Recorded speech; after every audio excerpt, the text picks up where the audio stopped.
ఇప్పుడు మీకు ఇష్టమైన జెమినీ టీవీ సీరియల్స్ ని టీవీలో టెలికాస్ట్ అయిన వెంటనే సన్ నెక్స్ట్ లో మాత్రమే చూడండి. ఇలా పోయిందా? ఇప్పుడు నేనేం చెయ్యాలి? నా భార్యకి తెలియకుండా రూపాయి దాచి వాడి దగ్గర చీటీ కడితే అవి పట్టుకొని పారిపోయాడు. ఏం చేయాలి? ఎవరిని అడగాలి? కడుపు కట్టుకొని దాచుకున్నాం, మొత్తం దోచుకెళ్ళిపోయాడే. ఇప్పుడు ఏం చేయాలి దేవుడా?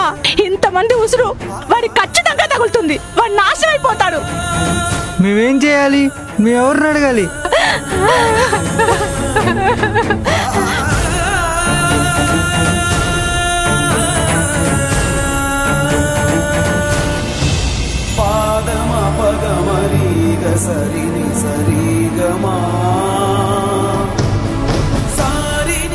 కట్టిన డబ్బు మొత్తం పోనాదే.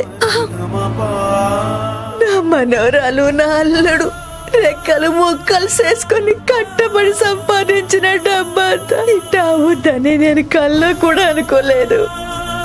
ఊళ్ళో జనం అందరూ ఆ నగల కొట్టు గురించి చాలా నమ్మకంగా చెప్పారమ్మమ్మ.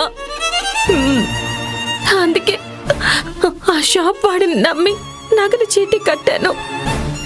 నువ్వు ఒక్కదానివే కాదమ్మా, ఈ ఊళ్ళో సగం మందికి పైగా ఆడికాడనే చీటీ కట్టినారు. ఆడిట మోసం చేసిపోతారని ఎవరు మాత్రం కలగన్నారు.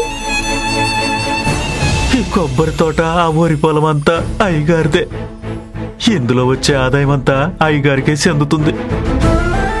అయ్యగారి పని కాకుండా ఆవులు మేపి కోళ్లు పెంచి మనకు ఉంటుందని కూడబెట్టిన డబ్బు తీసుకెళ్లి ఆ నగ సిట్టి కట్టాం.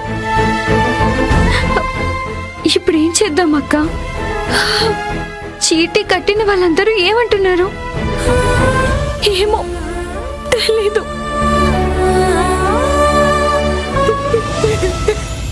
అమ్మ మా ఊళ్ళమ్మ తల్లి, ఏం జరిగినా రాయిలా నిలబడే నా మనవరాలు ఇలా బాధపడుతుందంటే